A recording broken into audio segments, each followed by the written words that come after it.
Alright, what's up world? Today, here with Drew, King City Choppers, owner, lead mechanic, and I want to talk about what we did with my 2007 Dyna.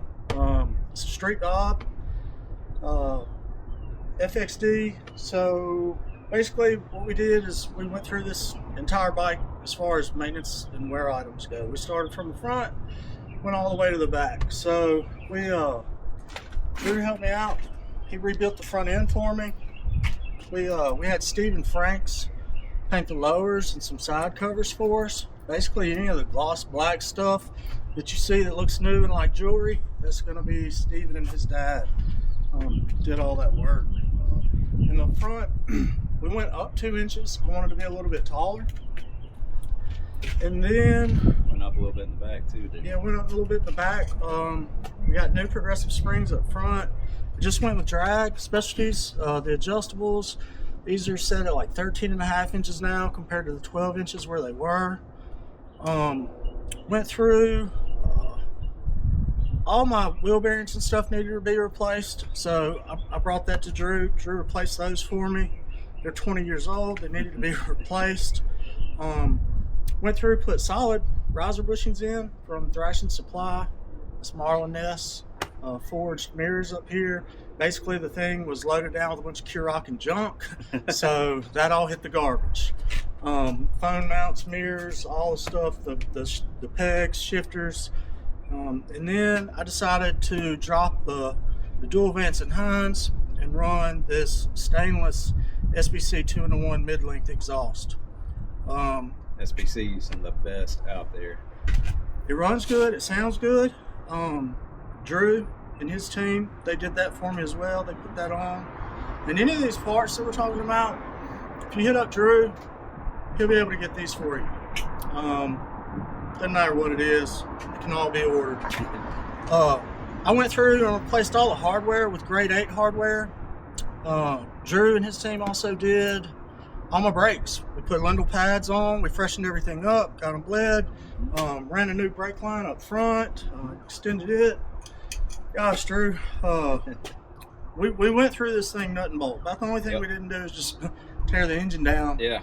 But we're going to get to that, right? Yeah, we kind of tore into the engine. Yeah, we did. So one of the maintenance items, especially on these twin cams, this being an 07, you still want to go in and check your cam chain tensioners definitely before 30,000 miles. This one was right around 25,000 miles, so that was one of the key things that I wanted the guys to do for me, was to go in there and inspect and replace those. And as we started doing that, Drew started talking about doing cam plates and stuff, and so I got to learn a lot about checking clearances and Runout, and I'll let Drew talk about that. Which, let me correct you just a little bit. Checking cam chain tensioners is imperative from 99 to 06 touring, and then 2000 to 05 Dyna.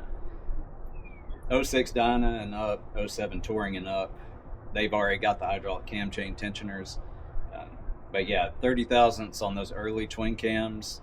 If you haven't gone in there to check 30,000 miles. Yeah, what is it? 30,000. 30,000 miles. Yes, 30,000 miles. Yeah, it is imperative you check those, because I mean, I've seen some go at 20. I've seen some last to 50, but you know, if you have the budget to upgrade to a hydraulic setup, you can see, you know, you go from 30 thousandths being worrisome to, you know, 100 thousandths.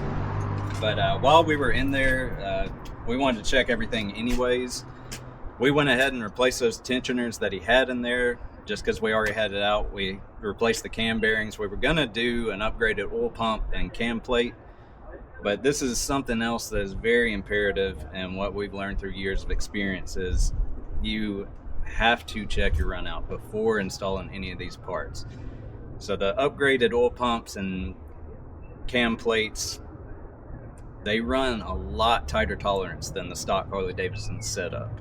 So, you know, S&S calls for 5 thousandths. The Screaming Eagle setup that we were going to do calls for 5 thousandths. And we were just too far gone to really make that work without, you know, taking the whole crank out and having it retrued and everything.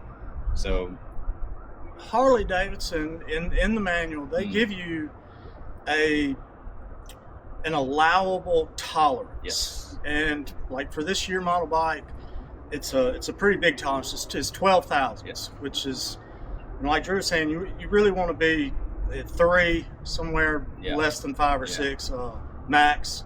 And so we were beyond that. Yeah. So what does that mean for the customer, Drew? You know, what they need to know if they come in, I see a lot of guys, and what they talk about is, I'm gonna drop these cams in, and I'm gonna do it, and they order them offline, and they don't have tools to measure runout or anything like that. So I think as a customer, you know, when you come in and you start doing that kind of work, you know, talk about what your budget is, and let Drew and them know, and because you don't know until you remove your exhaust and you pull this bad boy off.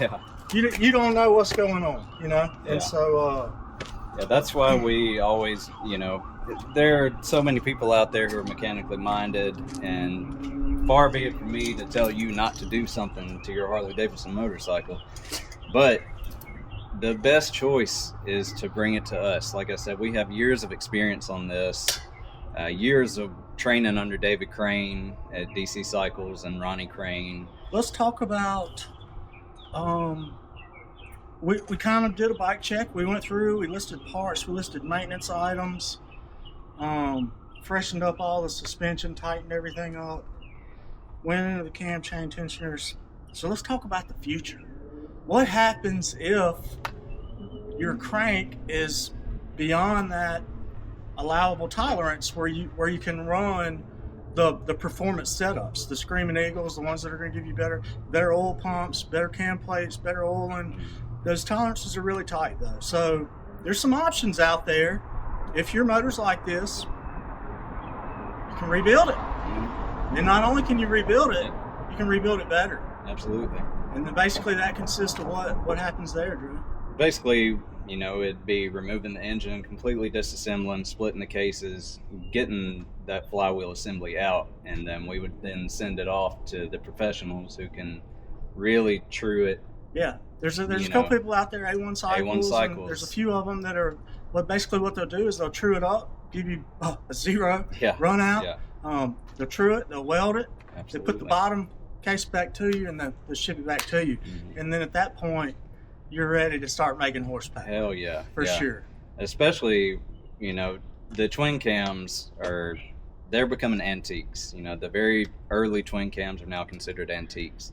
So once, you know, you get one of these old bikes, if you really want to push it to its limit, it's time to start looking at upgrading internally on the engine. You know, even if it's low mileage, what we see a lot is moisture buildup in the oil. And when that gets circulated, you know, every summer you get it out and you ride it, that moisture flows through and it gets in your bearings and it gets on, you know, rustable parts. So, you know, bike might have low mileage, but that doesn't mean it's perfect internally. So that's where we say, you know, if you want to go big on your engines, we got to start looking at upgrades to make sure your engine platform can handle that. But you come here, you let us know your budget, and we'll try to figure out what works best within that budget and to keep you on the road safe and sound. I feel like I'm getting a little bit lost in the sauce. It happens. We'll have to edit some of it. Yeah. We're both learning this stuff. But Drew, I'll shake your hand. Yeah. This was an awesome experience working with Drew on the bike. We did the Cruzy laydown plate too, custom dynamics integrated. Rear turn signals, man, the parts just keep going. Yeah. But I'm super stoked on the project. You know, maybe in the wintertime we might pull this motor out and we might weld and true the crank. Let's go. We'll see what happens. But I'm excited to have this motorcycle back running and road ready and safe. And my son plans on riding with me this year. And I'm so excited and Drew helped me make that happen by making sure I got a safe and reliable motorcycle first and foremost. So, peace, world.